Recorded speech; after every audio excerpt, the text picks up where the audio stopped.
आज फिर यहाँ बड़ी जिम्मेदारी के साथ कहता हूँ, मीडिया वाले हों तो वो भी इस बात को रिकॉर्ड करें कि खैर मनाओ, तुम धर्म संसद करते रह जाओगे। अगर एक अल्लामा फजल हक खैराबादी का जानशीन खड़ा होकर के उसने फतवा जिहाद दे दिया तो तुम्हारे पास कोई रास्ता नहीं होगा। तुम्हारी मिसाइलें, तुम्हारी फोर्स सब रखी रह जाएगी, कुछ नहीं कर पाओ। हमारी कमजोरी ये हुई कि जब आईएस और दाइश जैसी आतंकवादी तंजीमों ने जिहाद के माना और मफहूम को पलट के आतंकवाद को जिहाद का नाम दिया, हमने जिहाद लफ्ज लेना छोड़ दिया। अगर हम जिहाद की सही तशरीह करते और लोगों को बताते कि साहब जिहाद ये नहीं है जो ये कर रहे हैं, जिहाद जुल्म के खिलाफ खड़े होने का नाम है। इस्लाम जुल्म की तालीम नहीं देता, लेकिन जुल्म को सहने की भी तालीम नहीं देता, जुल्म के खिलाफ खड़े होने का हुक्म देता है।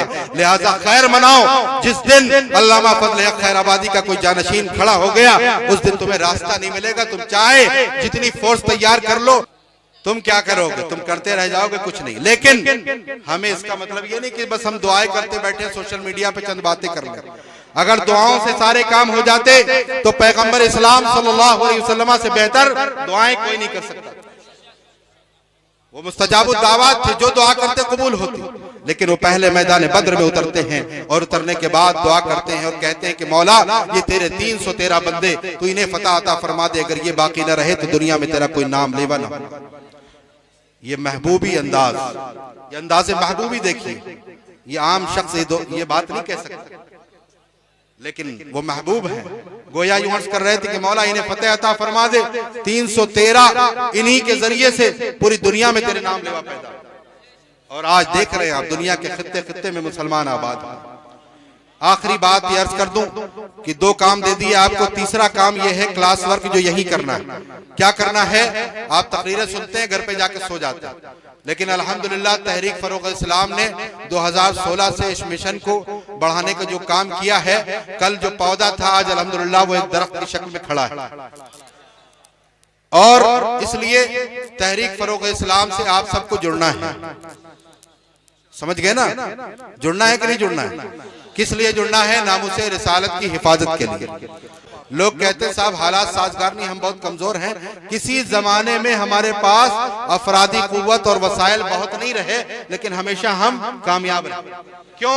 इसलिए कि हम अपने सीनों में हुजूर की मोहब्बत रखते थे और जिधर निकलते थे असबाब पर नहीं, खालिक असबाब पे भरोसा करते थे। लिहाजा हम जिधर गए कामयाबियां हमारा मुकद्दर होती थी। और डॉक्टर इकबाल हमारी कामयाबी के बारे में कहते हैं, दस्त तो दस्त है दरिया भी न छोड़े हमने, बहरे जुल्मात में दौड़ा दिए घोड़े हमने। और दुनिया देखेगी, सिर्फ जबानी जमा खर्च नहीं बल्कि मैदान अमल में आके काम करना।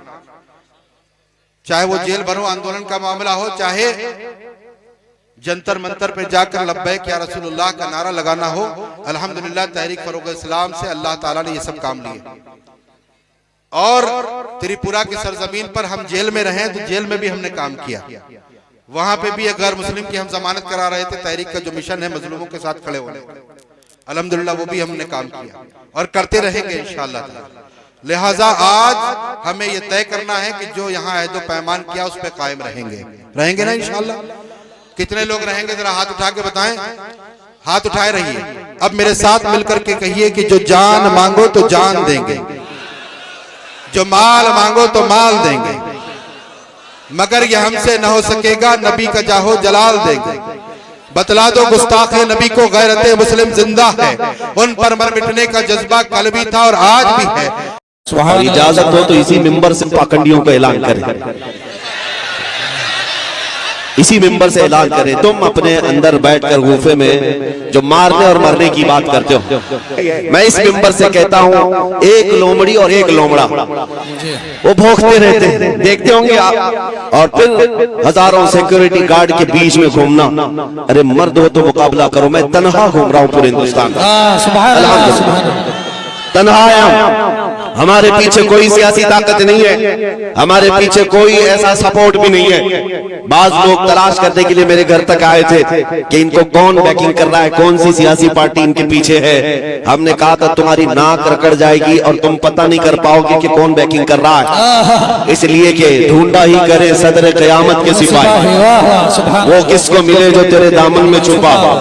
हम मोमिनीन की बैटिंग और अगर सपोर्ट कहीं से होता है तो गुंबद खजरा से होता। नबी पाक सल्लल्लाहु तआला अलैहि वसल्लम की मोहब्बत लेकर हम पूरी दुनिया में तन्हा चलते हैं, अल्हम्दुलिल्लाह खौफ नहीं होता, इसलिए कि जालिमों डराओ उसे जिसे जीने का शौक हो। मौत से डराना, जेल से डराना, फांसी से डराना, उसे डराओ जिसे जीने का शौक है। हम तो रोज रात ये सोच करके सोते हैं कि कब मलकुल मौत आए, रूह कब फेरे और हमारे नबी से हमारी मुलाकात कराए। सुभान अल्लाह, सुभान अल्लाह। शबे गौर भी उसी गुल से मुलाकात की राह। अज़ीज़ान गिरामी वक़ार, मैं बात ये कह रहा था, आप अपना जोश थोड़ी देर के लिए खामोश रखें, थोड़ी देर के लिए। मैं बात ये कह रहा था कि इनकी इतनी ताकतों के मातहत होने के बाद लोमड़ी और लोमड़ा चंद कमरों के अंदर बैठ करके वीडियो बनाकर वायरल करके मुसलमानों के दिलों को छलनी करने की कोशिश है। और हैपोक्रेसी, जो डेमोक्रेसी खत्म होकर हैपोक्रेसी जो आई, ये सारे मनाजिर के बाद मैं उनसे कहता हूँ, मैंने एक क्लिप सुनी, कोई वो लोमड़ी कहती है एक और एक लोमड़ा कहता है कि हम 20 लाख लोगों को मारेंगे, इतने मुसलमानों का कत्ल करेंगे तो फिर हमारे यहाँ पर हिंदू राष्ट्र कायम हो जाएगा। जालिमों, तुम्हारे अंदर इतनी हिम्मत ही नहीं है, मारने मरने की बात पाखंडियों से हो ही नहीं सकती, कभी हो ही नहीं सकती।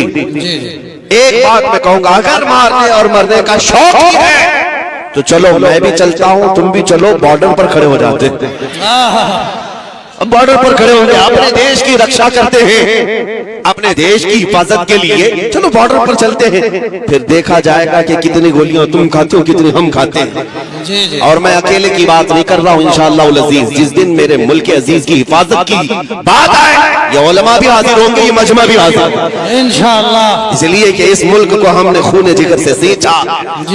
यहाँ हमारी तारीख मौजूद है। अज़ीज़ान गिरामी वक़ार, इन आतंकियों के गले में अगर हुकूमत ने पट्टा नहीं डाला तो ये कुत्ते इन हुकूमतों को ही नोच खाएंगे। वो दिन भी आएगा जब यही कुत्ते इनके लिए भारी पड़ जाएंगे, यही भारी पड़ जाएंगे। अंदाजा कर ले मेरे अजीजों, कारून शायद ये समझता है कि पैसे की रेल पेल से मैं 100 साल जी लूंगा। ये शद्दाद, हमान, ये फिरौन ये समझता है कि मैं अपनी ताकत के बलबूते पूरे लोगों की गर्दनों पर हुकूमत कायम कर लूंगा। वो तो बड़ी ताकतें थी, तुम्हारी हैसियत मच्छर के बराबर भी नहीं। और अगर हुकूमतें खुलेआम ये सारी बातें कर रही हैं, मेरे अजीजों, एक तारीख यहाँ वैसी भी आई थी 100 साल पहले, 100-150 साल पहले, 1857 की तारीख, जिसको अंग्रेज आज भी गदर कहता है, अंग्रेज आज भी गदर कहता है। 1857 की तारीख में अंग्रेजों को भी यही नशा चढ़ा था, यही नशा चढ़ा था कि हम जो चाहे कर लेंगे, कत्ले आम करेंगे, मार डालेंगे। उस वक्त किफायत अली काफी रहमतुल्लाह ताला अलैह को फांसी पर चढ़ाया था, फांसी पर चढ़ा करके जश्न मनाए थे 8 दिन तक। क्यों किफायत अली काफी को चढ़ाया था जानते? एक आलिम रब्बानी को इसलिए चढ़ाया था कि वो बोलते थे तो हजारों का मजमा जमा होता, लोग उनके पीछे दीवानावार घूमते, तो ऐसे उलमा तो उनको खलते हैं। फांसी पर चढ़ा करके 8 दिन तक जश्न मनाया था, लेकिन खुदाई कानून उन्हें मालूम नहीं। तुम एक किफायत अली काफी को जो ये कहता था कोई गुल बाकी रहेगा न चमन रह जाएगा और रसूलुल्लाह का दीने हसन रह जाएगा, फांसी पर चढ़ा करके तुमने ये सोचा कि एक आशिक रसूल की जुबान बंद कर दिया, उसे गर्दन से अलग करके जिस्म को अलग कर दिया। अब उम्मत ठंडी हो जाएगी, ये जमात सो जाएगी। लेकिन मौला ताला का एहसान तो देखे, मुरादाबाद ज्यादा दूर नहीं है, किफायत अली काफी को यहाँ फांसी पर चढ़ा रहा है अंग्रेज, और मौला पड़ोस में बरेली में इमाम अहमद रजा को पैदा कर रहा है। ज्यादा फासला न शहरों का है न तारीख का है। एक आशिक रसूल अगर तुम्हारे हाथों फांसी पर चढ़ा है तो अल्लाह ताला ने दूसरा ऐसा आशिक पैदा किया जिसने करोड़ों दिलों में ये इश्क भर दिया, करूं तेरे नाम पे जा फिदा, न बस एक जान दो जहां फिदा, तो जहां से भी नहीं जी भरा, करूं क्या करोड़ों जहां नहीं। मैं बात ये करना चाहता हूँ, तुम जितने चिराग बुझाओगे मौला उतने चिराग और रोशन फरमाएगा। सुभान अल्लाह, सुभान अल्लाह। जिसको जिसको तुम पकड़ करके कत्ल करने की धमकियां देते हो, ये इस्लाम न कल मिटा था न आज आज मिटा है ना सुबह क़यामत तक मिटा सकोगे।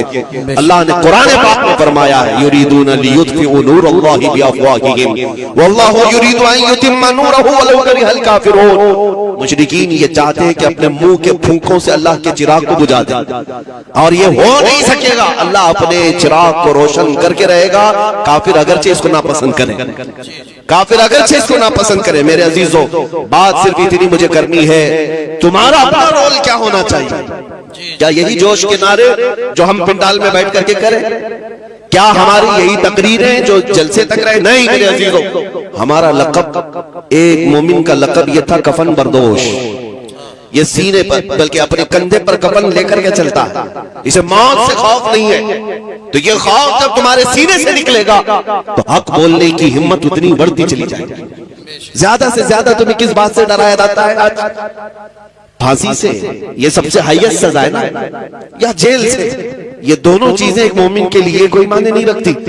जेल की सलाखों पर जाने के बाद बुजुर्गों ने लिखा भी है कि ऐ मोमिन घबराना नहीं, अगर मुस्तफा के नाम पर गया है, अगर नबी पाक के नाम पर गया है, तो अंदर जाने के बाद हो सकता है तेरी माँ, तेरी बीवी, तेरे भाई देखने ना आए, लेकिन एक रात जरूर आएगी जब ताजदार मदीना खुद तशरीफ। सुभान अल्लाह, सुभान अल्लाह।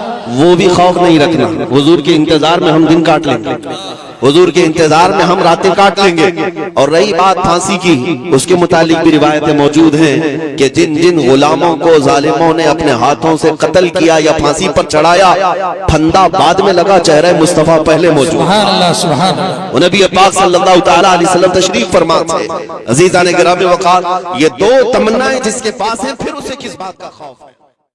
अगर हम अल्लाह की कुव्वत और कुदरत पर भरोसा करेंगे और इसे अल्लाह की रिजा के लिए इस्तेमाल करेंगे, तो पूरी दुनिया के लश्कर ही क्यों ना आ जाए, वो हमें शिकस्त नहीं दे सकेंगे।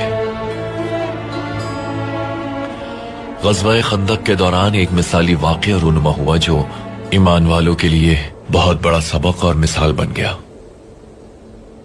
मक्का के मुशरिकीन चीख रहे थे कि मुकाबले के लिए कोई मुसलमान आगे आए और रूबरू मुकाबला करे उनसे। उनका एक मशहूर सिपाही अम्र बिन अब्दुवत था, बहुत ही ताकतवर और तलवारबाजी में महारत रखता था। इसी वजह से कोई भी उससे मुकाबला नहीं करता था। उस वक्त हजरत अली ने कहा, या रसूल अल्लाह, मुझे इजाजत दीजिए इससे मुकाबले के लिए। पैगंबर अकरम ने फरमाया, बैठ जाओ ए अली, मुकाबले के लिए अम्र बिन अब्दुवत आया है। अम्र ने फिर ललकारा मुसलमानों को, क्या कोई ऐसा मुसलमान नहीं जो मुकाबला कर सके मुझसे?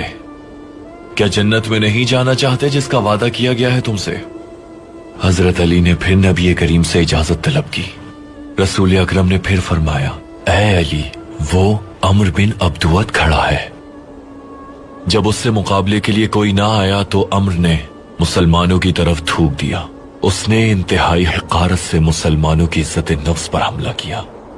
हजरत अली फिर खड़े हुए और बहादुरी से कहा, मुझे इजाजत दीजिए या रसूल अल्लाह, मुकाबले के लिए। रसूल अकरम ने फिर फरमाया, ऐ अली, वो अम्र बिन अब्दुवत है। हजरत अली ने कहा, वो अम्र बिन अब्दुवत है तो क्या मैं फिर भी मुकाबला करूंगा? इस पर पैगंबर अकरम ने अल्लाह के शेर को इजाजत दे दी। फिर अपने मुबारक हाथों से हजरत अली को ज़िरा पहनाई और उनकी तलवार जुल्फ़िकार को दुआओं के साथ कमर पर बांधा। पैगंबर ने अपना इमामा हजरत अली रज़ी अल्लाह तआला अन्हु के सर पर बांधा और अल्लाह की बारगाह में दुआ की, या रब, मेरे चचा के बेटे उबैदा बदर में और चचा हमजा ओहद की जंग में लड़ते हुए शहीद होकर मुझसे बिछड़ गए। अली की हिफाजत फरमाए लाई, मेरे पास बस यही बाकी है, मुझे अकेला ना कर देना। ये दुआ की आपने। फिर जंग के मैदान में वो मार्का शुरू हुआ जिसका नतीजा सब देखना चाहते थे। तजर्बेकार अम्र ने एक ही वार में हजरत अली की ढाल को तोड़ दिया और तलवार ढाल तोड़ती हुई उनकी पेशानी पर जा लगी। हजरत अली तेजी से पैतरा बदलकर उसके वार से बचे और जितनी देर में अम्र उनकी तरफ रुख करता, हजरत अली ने अपनी जुल्फ़िकार से उसकी गर्दन पर तेजी से वार कर दिया। अचानक सब लोग हैरान हो गए। ये देखकर सबकी चीखें निकल गईं। मुशरिकीन का माहिर जंगजू अम्र बिन अब्दुअत जमीन पर इस तरह पड़ा था कि उसका सर तन से जुदा था। अल्लाह के शेर हजरत अली ने नाराए तकबीर उस वक्त इतनी जोर से बुलंद किया कि जंग का मैदान गूंज उठा। उस दिन से यह नारा मुसलमानों की फतह के आगाज की सदा बन गया।